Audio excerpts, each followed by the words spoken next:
Hi everyone, it's Maya here and we've got an extra special virtual site tour for you today. We want you to help us solve an archaeological mystery that we've been working on and to help us decide what we should do next. So the archaeological mystery takes place in Shropshire on the English-Welsh border in a region that is absolutely jam-packed with all kinds of different archaeology. There's everything from impressive medieval castles to Roman towns, Neolithic flint scatters and Bronze Age barrows. Now, the actual mystery that we've been looking at takes place at Soulton Hall, where again, it's got its own rich history. But among it all, there's one thing that to us really stands out, and it's this huge moated mound. The question is, who built it? What was it for? When did they build it? Why? We don't know the answers to these questions yet, but that's exactly what we've been trying to find out. Last year, we gathered up a team of venturers and we went down to Soulton Hall and dug 3 test pits to see if we could collect any evidence that might help us figure it out. So that's what we're going to do today. We're going to show you the mound. We're going to show you where we dug our test pits and what we found inside them. We're then going to give you a chance to piece the evidence back together and to tell us what you think. Right at the very end, we'll share our thoughts on the matter and we'll see if we agree. But what's really, really lucky about today is that we actually have Tim on the ground there at the mound, ready to show us around and to help explain what we actually found. Now, Tim is a wonderful person and one of the people who looks after the farm at Soulton Hall along with his family. He's also got a very special treat for those of you who stick around with us right to the end of the video. So with so much to look forward to in today's virtual site tour, let's not waste any more time. Let's just go get started.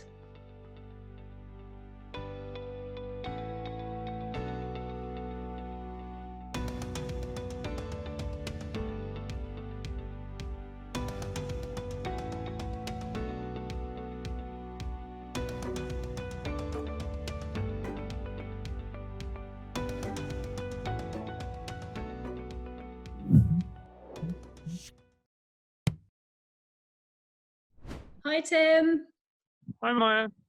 Thanks for taking us outside at Soulton, and it's lovely to see some cows there in the background with you. I was just wondering if you could give us a brief overview of the history, because I know there's so much archaeology and history there on the farm.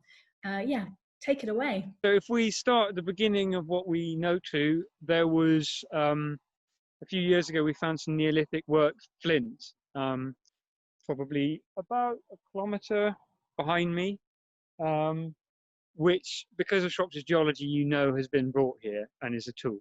And folks at Cambridge have identified that as a flint core from about 5,500 years ago. So that's pretty cool, because we know that people were living and farming and crafting their way around in this landscape 5,500 years ago. They've left some evidence behind for us. From there, I spin around a little bit, but not too much because of a reason we'll come to later. There's a hill here, which is certainly mined in the Roman days, but possibly a little bit before they arrived too. And a bit further around, sort of there, is Bury Walls, which is an Iron Age hill fort, which is about a 30-acre camp with 2 sets of earth banks around it. So that takes you up to the Romans. Then behind me, can't really see the screen very well, but running north-south, which is this way within the landscape, there is a Roman road from Rochester, Uriconium, the 4th largest city in Roman Britain, to Chester, a major fort. And it's about 400 meters that way. And then the local geography gives you a spit of sand bank in a relatively low area. So there's a road here that's always been relatively important. So exactly when that road was put in, open to a bit of work, which we might come to later. But the Romans were certainly within 400 meters of here. And then we get next glimpse, don't know quite what's going on in the Dark Ages, but there was a Dark Age Wem hoard you can look up, was found obviously in the Wem area, can't tell you where, not here. And then you get to the Domesday Book. That records a manor that was held by the brother of the last Earl of Mercia prior to the conquest, and then given to the King's Chapel in Shrewsbury Castle. So there was definitely a manor recorded here. Details probably somebody will put in a link or something at the bottom to the Domesday entry, fairly short. And then there are watermills. There's a bridge away this way behind this mound, which we're going to talk about in a second. But there was a weir put in, and then that ran all the way around to the outside of the woodland we have here now. And that was watermills from the sort of 1300s right down to the sort of middle half of the 1800s. There's medieval ridge and furrows still underneath the woodland there, 50 acres of it. And then there is a manor house now. Probably won't be able to see very well in the back of this video. Let me see if I can get it for you. Might just be able to make out some chimney tops for it between those trees. Can you? Can you? Just about see the silhouette. Yeah, you can see the silhouette. So that's where the manor house is now. That's built 1556 and takes over from a more ancient medieval hall, and possibly even the Saxon hall that was there before. Then there's also some 1783 model farm buildings that are relatively interesting, converted to wedding use now. And then nothing very exciting happens for about 200 years, and then we've just started building a barrow, which we'll have a look at later, I guess. Yeah, there you are. We've done a canter through the history of this area, hopefully adequately for you. Yeah, that's fantastic. And I mean, it's immediately obvious that there's stuff from all different periods. But there is one thing in particular that we're here to look at, and I haven't asked Tim to stand in this particular field for any old reason, and that's because right behind him there is a mysterious mound, and it's this mound that we actually came to Soulton Hall last year to help investigate it. Tim, can you show us? Yeah, I'm bringing it into the shot now. I'm trying to keep myself out of the way, but there's a cow stood behind me, so if I can get her in the shot. She is on the edge of a moat, which is rising. So just trying to get the camera to work properly. You can see she's just beginning to go up the edge of a moat onto the flat country where the rest of her friends are grazing behind me up here. So from the back end of this cow to there, and then it's rising again, you can see a mound shape, which is quite big. It's the top platform on it's about 40, there's a square on it, which is about 40 feet in each direction. So I'll walk up it with you now. I'm now rising up the mound platform, having come out of the moat part of it. I've got a few more steps to take.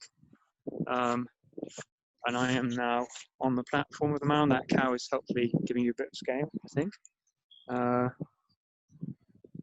She's aware she's in the shot, I think. And then I'm in the middle of the mound when I get the middle of the platform area where whatever structure or whatever was on top of here would have been round about now. And then if I show you this way, hopefully someone's using it with a lorry. There's a bridge, which is a Thomas Telford Bridge of 1810, that version, but it's replacing a crossing that's been there for centuries. So that is the landscape where the mound is that you were interested in digging. You kind of came last June and excavated with us. Yeah, absolutely. I mean, you can immediately see it's quite an impressive construction. It's giving you quite a good view over the landscape. Since you're up there, could you tell us a little bit about why we think maybe it was built in this particular location? Sure. So I just indicated the bridge there, which is going to be used by another vehicle behind me, just to give you a sense that there is a road in this landscape. And that is running east-west. On landscape, if I come back this way, is there's a brook through it, which is, when you get north of here, gets quite peaty, boggy ground. And then running south of here, the opportunities to cross that are limited. So really, if this road is out, you've got a sort of 15-mile round trip to do something that would normally take you about 1.5 miles. So it's actually quite a strategic road. And then the main road north-south in this area up to Chester, the A49 is further away now. It used to be now unclassified, following the old Roman road, which is, as I say, about 600-800 meters from me. If you can see the chimney pots of a house, just on the other side of that rise is where it was. Charles I came down that way twice during the Civil War in 1643, which is relevant to a conversation we're about to have, I think. Yeah, I'm just trying to explain for you the strategic importance of this road, which would have been true for a medieval community just as much as it would have been for a Civil War community. And then further back, I need to sort of put you on notice that up this way is actually only about 8.5 kilometres, and you're on the Welsh border. The Welsh border moved closer to us in the 1130s when a territory called English Marlborough got introduced into, taken back by Wales and Powys. Well, it had been originally Powys and then got taken as Welsh territory. So we're right on a frontier here with Wales. Our local town of Wen was burned down twice before 1400 and it was fortified. So you can understand how much of a frontier we would have been on the Welsh border in those days. Yeah. So this mound this moated mound is built in a very strategic location, and we know that there are about 6,000 moated sites that were built in England, most of them in the 13th and 14th century. Many of them as manor houses, some of them as forts. So our big question about this mound and this moat is, what is it built for and when? We've got a couple of different theories, and I think maybe the best thing to do right now that we've seen the mound, is to just talk people through a few of the different theories that we've got. The first one is that it's built in the 12th century as a fort during a period known as the Anarchy. Can you just give us a little bit of background about this theory? Yeah, so in the sort of after the period of the conquest, there ended up being a period around 1130 when the throne was being contested again. King Stephen was notionally the king, but on top of that, we had a contest from Empress Matilda, and also the barons were going rogue in some parts of the country, so it wasn't really entirely clear where the authority was resting, and people started throwing up their own unlicensed fortifications. And for people who want to get more of a literary sense of it, this is a period of the Cadfile books, and slight footnote, this manor of Soulton is in a few of the Cadfile books, and Cadfile was supposed to have rowed up here from Shrewsbury. Impossible, because this river is too small for that, but on a map it works. And yeah, so the thought is that maybe this mound that I'm stood on now was thrown up in the 1130s in this anarchy, when people were, there was a breakdown of central order, people needed to look after themselves a bit more, and they were doing things they weren't really allowed to, but felt they could get away with. So our first theory then, that it's the 12th century fort that was sort of built illegally, or at least without permission anyway. So our second theory is that it was perhaps built in the 13th or 14th century, and rather than as a fort, that it was probably built possibly as a manor house. Could you give us a little bit of background to this theory? The theory you just asked me to explain is that there was a fortified manor house in the 1400s built here. So for context, there is a castle up at Soulton Hill, which is behind my shoulder there, flattened out a bit in this video, but it's quite a dramatic cliff. And one of the early high sheriffs of the county had a manor up there. And we know that the Soultons were living here because there was litigation that got to the courts in Westminster, I think in the 1400s. I would have to look that up. But the Soultons, in the end, the manor here became the property after theirs of Ivo de Soulton, who was one of the knights of the Shire for the very earliest parliament. So there must have been a manor house of some status for an MP to have been living in the late 1200s into the 1300s, and the thought is that maybe I'm stood on the site of it, and then the 1500s manor house, which we can't quite see from here, that's not built to 1556, it's maybe built on a new site a few hundred meters away from where I'm stood now. So that's our second theory, but we've got two more theories coming up. So theory 3 is that this mound was also maybe used as a viewing platform for a garden during the Tudor period. So guests would have come up, stood on top of this platform and been able to look down on the geometric patterns formed by a Tudor garden, the remains of which are also on the farm. That's also a lovely theory, and I think part of the mound suggests that, doesn't it? You can see there's a stepped platform. Yeah, I don't know whether it'll come out very well on the screen, but I'll try and find you a bit. There was a little bit of a badger excavation done. You can sort of see it because the cows are following it actually when they come up here and graze. But that area of trampled grass is where we were finding some stones that had some sort of rebutment that the cows now find a convenient path, so they make a mark on the landscape. But yeah, that theory is that maybe we can cut some footage of the hall into this, but behind me, just about here, is where the manor house is, looking between those trees, the new one, the 1550s one. And our fourth theory is also quite an interesting one, that the mound was used as a Civil War gun mount. Can you tell us a little bit about this theory?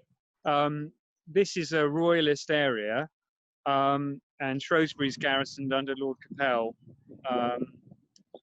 with troops, and the main road is still running north-south down the Welsh border within a few meters of where we are now, and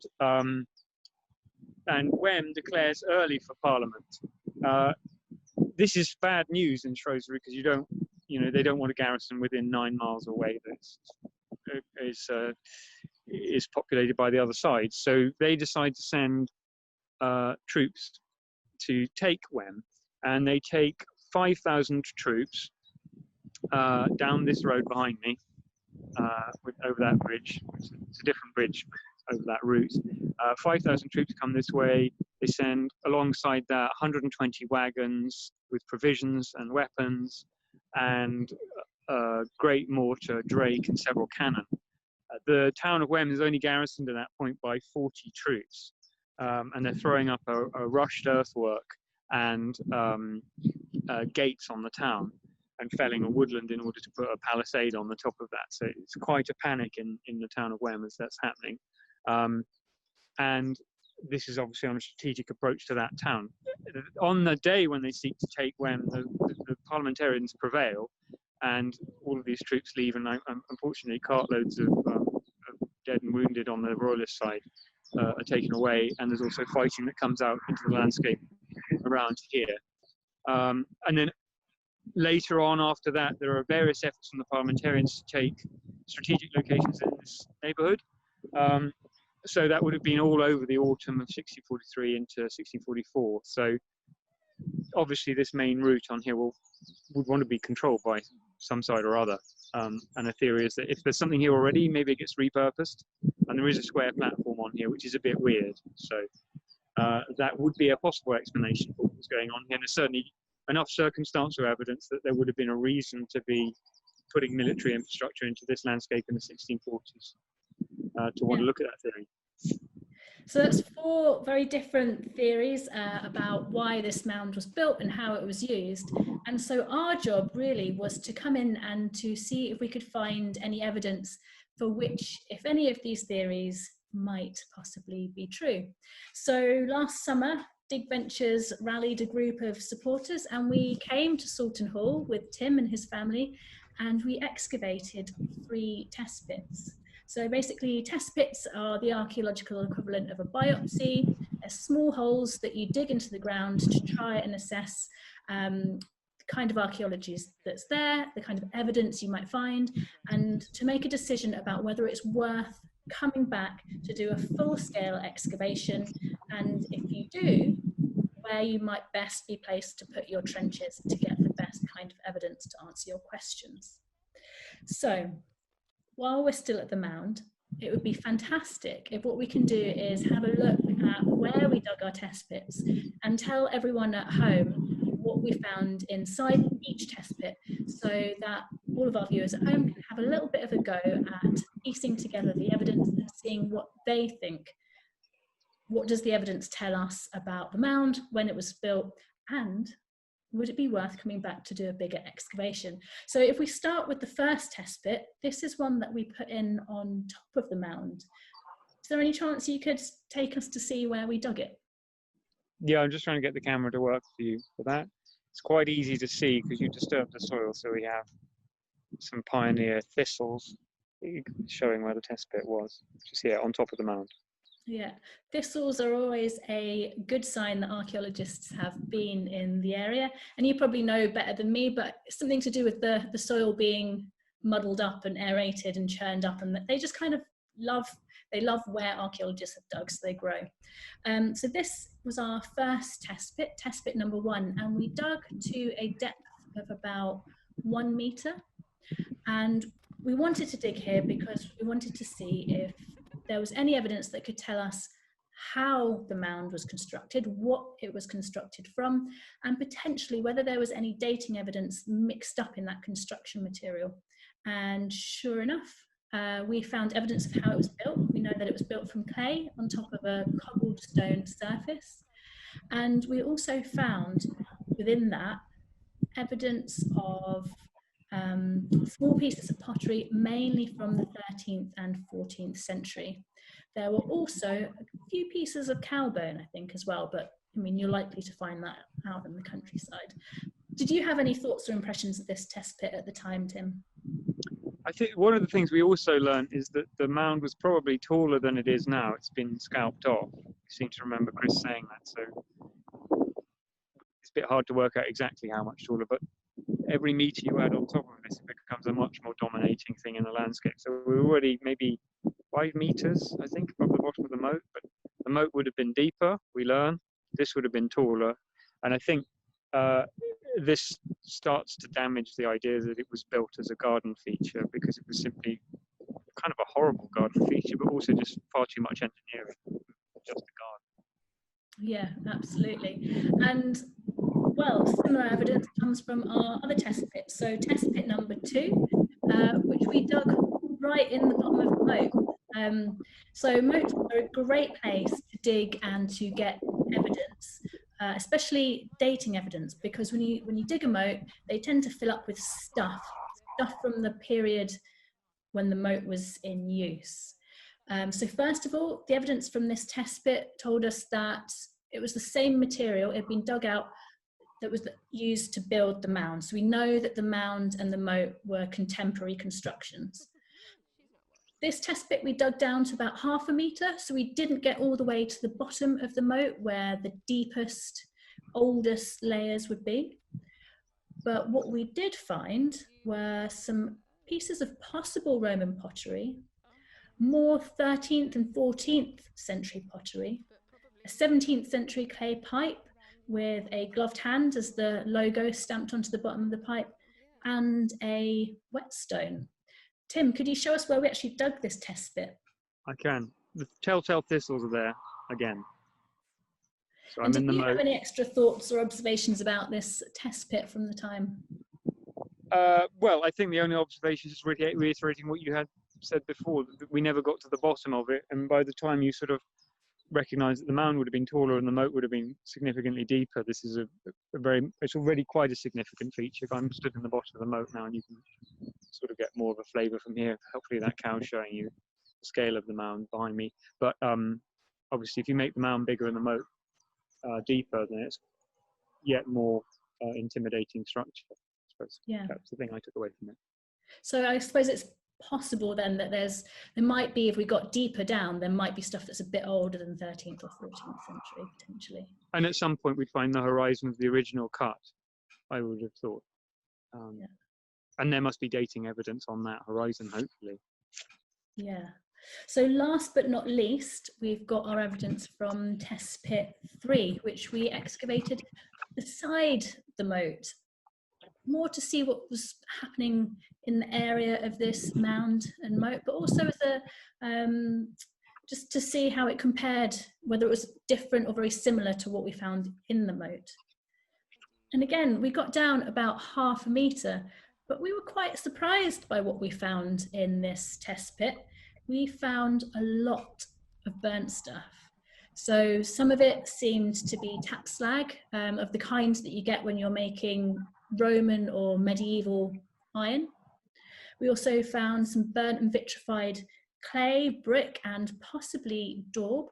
And we're still looking at some of this material, and we haven't quite decided yet whether we think it's evidence of another kind of furnace or kiln lining, or potentially some daub from a burned down 16th century building.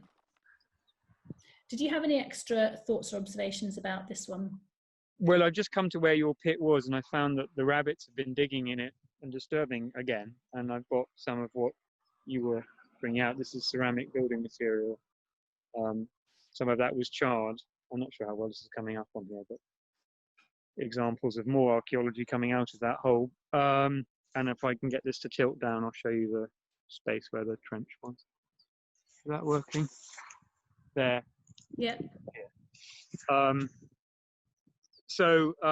Yeah, the exciting things out of this are either we've got evidence of Roman activity here, which for us would be incredibly exciting. I think as a national picture, the Romans doing metalworking is not that surprising, but for us it would add a chapter of history here of Roman occupation that there's not really very clear evidence for at the moment. If not, sort of within the curtilage of a possibly military structure, you've got evidence of metalworking in roughly contemporary, which is quite exciting, and as a national picture rather rarer than any Roman stuff. So can't really tell exactly how that resolves, but it's quite exciting in either direction, however that actually folds into truth at the end of whatever your inquiries take you. That's what I would say. Yeah, so we've got quite a lot of different bits of evidence from different time periods. There are a few other little bits of evidence that we found which we haven't mentioned yet, and those are some very small pieces of 12th and 13th century pottery, so stuff that's a bit earlier. However, they are quite small and they have been battered about quite a lot. So again, we're not entirely sure if they are evidence for when the moat was in use or the surrounding area was in use, or if they're just residual and lying around in the background. And that's something we'd like to get to the bottom of as well. And on top of that, we've actually got the shape of the monument, of the mound and the moat itself. So one of the things that's quite unusual about it is that the platform is rectangular, but the surrounding moat is more of an oval shape. And that suggests that maybe it might be an earlier variety of these famous moated monuments. I'm going to let Tim show you there a little bit. Yeah, so I'm just raising the camera up above my head. Hopefully we can find a cow in the scale of the landscape, but that probably is the best shot we've been able to give you of what's in here. And you can see the bottom of the square platform about here. Quite hard to do this for you, but you can see that line, and then the flat platform, and then the circular mound area, moat and mound in that shot. So that is other evidence. Fantastic. So what we're going to do now is we're going to give all of our viewers at home a chance to think about the evidence that we've shown you, where it sits in the landscape, what we've uncovered so far, and have a little bit of a think about what it might mean. Which theory do you think the evidence best supports? And do you think we've got enough evidence to warrant coming back for another investigation to see if we can find out more? And if we did, would you like to join us? So while you have a little bit of a think about that, we've got a little surprise in store for you. Tim is actually going to take us away on another mini tour within a tour. And he's going to take us to see the first barrow to be built in Shropshire in about 4,000 or 5,000 years. Thank you, Maya. So I will just now do a quick 3-minute tour of the Soulton Long Barrow, which is a monument we've been building over the last 5 years. I'll bring it into the shot behind me now so you've got a front view of it. Those who are very familiar with prehistory will recognise this as a revival of practices about 5,500 years ago in the late Neolithic when these monuments were first built. They've had a rest, people haven't built them for thousands of years, and now we're rebuilding these monuments. So that started in Wiltshire at All Cannings, and this is a second long barrow for 5,500 years, and you'll find a couple of others are being built now, notably one at St Neots, Willow Row in Cambridgeshire. So I will just give you a quick tour of what's in here. The front of it, hopefully, is a bit reminiscent of the long barrows in the Cotswold 7 series, particularly Stony Littleton. It's all hand done by stone. You can see a bit of a glimpse of light coming in. That's not the long-term position. Here's a bit of construction going on at the moment, so just bear with us on that. I've now walked you into the first chamber, which has been complete for about 2 years now, and is actually, I think there's only 11 spaces left in here now as I'm talking to you, but I've lit the candles so you get a sense of what that's like. Tiny bit too much light in here because we've got the sort of 2 phases of construction linking up at the moment. But if I scroll the camera up, you'll see this beautiful corbelled roof above me, and then I'll bring it back so that I can show you the view out of here, which is facing straight onto the rising sun on Midsummer's Day, if you're here for that. And that is quite magical. There are some videos of that online. We were very fortunate to have a beautiful sunrise this year, 2020. So that is a finished chamber within here. Then there is a passage which links, you can see a bit of a barrier at the moment. Unfortunately, I can't walk you straight through. I will quickly walk you around. I've got about a minute to do that. But there's a new chamber going on before we cover the whole thing with earth. It'll take about 500 tons of soil to cover this monument when it's finished. Here is the rear of the monument. That's essentially finished, that light shaft. It's quite long, 12 meters of it.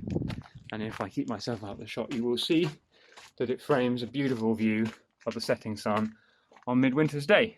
And then through here, you will see the construction phase that we are currently involved in. And we're just short of a roof on here, but we're, as I say, holding back on that whilst we fix up some space for culture. And the view behind me there is obviously very bright light at the moment, but on Midwinter's Day it'll be orange and saturated. So that is what we've been doing for the last 5 years in this area of Soulton.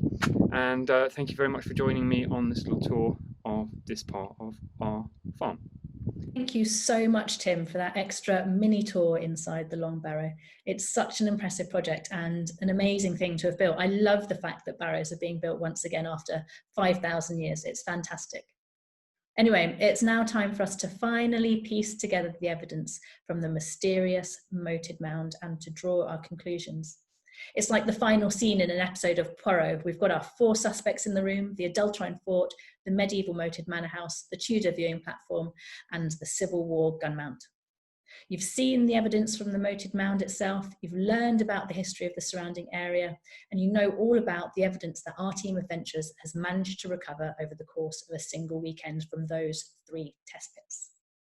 So the question is, which theory does the test pit evidence best support? Do the results warrant a bigger excavation? Would you be willing to join us? And where would you choose to focus your efforts on the mound if you did? Let us know what you think in the comments. And what do you think, Tim? I don't think that anything we learnt rules out theories 2, 3, and 4.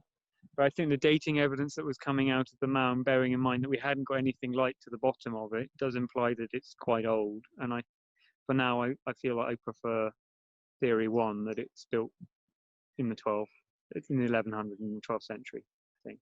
That's a short, sweet answer, but I think it's also a really good summary. We know that the mound was even taller than it is now, and that the moat was even deeper. We know that most of the dating evidence comes from the 13th and 14th centuries, and that the platform area on the top was big enough to hold a sizable residence, all pointing towards the medieval manor house as our main suspect. But we also know that we didn't get to the very bottom of the moat where the oldest evidence is likely to be, and that it's also a relatively unusual shape, which means that we can't yet rule out that the moated mound was actually built a few centuries earlier during the Anarchy, one of the most fascinating periods of English history when Empress Matilda and her cousin Stephen were vying for the throne. We can also see that the mound was modified and repurposed during the Tudor and Civil War periods, and that it looks like there was some kind of daub structure that burnt down in the 16th or 17th century, potentially giving us a date for when the mound finally went out of use. All of this suggests that our test pitting exercise was really successful. We can clearly see that lots of evidence does survive, and that this one single mound was witness to so many different historical events, and that there are many good reasons to return and carry out a bigger excavation. What do you think, Tim? Do you agree with that? I think you have to come back for a bigger excavation. So you certainly do, yeah. And we look forward to that happening when it's safe and sensible to do that. We'd absolutely love to come back and get to the bottom of the moat to see how deep it really goes and how far back in time it truly stretches. That's the really big question that we want to answer, and where we'd choose to focus our efforts when we come back and dig. But on top of all of that, like all of the best digs, we've actually come away with more questions than answers. In fact, we have a whole new mystery to solve now. What kind of metalworking was happening at the site? Was it Roman or medieval? And can it tell us more about what actually happened at the mound? So our intention is to return to Soulton Hall, to get to the bottom of the moat, and hopefully to collect some more evidence about the mound. We hope that some of you watching at home will actually want to come and dig with us. And if you do, go on, let us know in the comments. Which theory do you like best based on the evidence so far? And where would you choose to focus your efforts on the dig? Of course, after all of that, what we really want to say right now is thank you to all of our lovely venturers who already came to dig with us last year and helped us gather all of the lovely evidence that we've seen today. So here's a big shout out and a thank you to Lorette, David, Doug, Andrea, Ethan, Jane, Livy, Hannah, Rosie, Chris number 1, Chris number 2, Mary, Bill, Wendy, Stuart, Jessica, Caroline, Clive, Sue, and Stephen. You guys made such a great team and showed us just how much evidence we can collect in a single weekend, even when we're digging very small holes through very tough clay. I hope that next year we can continue the great work that you guys started with us and welcome a whole new team of venturers to the team. Thanks also to Tim and to his family for being so interested in the history on their farm and for looking after us all so well while we were there. It's actually a no-till agriculture zone, which means it's great for the preservation of the archaeology and also for the wildlife. I've never dug somewhere with such rich topsoil and so many worms. It was awesome. But for now, that's all we've got time for. We'll be back again, same time, same place, next week with more archaeology from the Dig Ventures team. See you then all. Bye.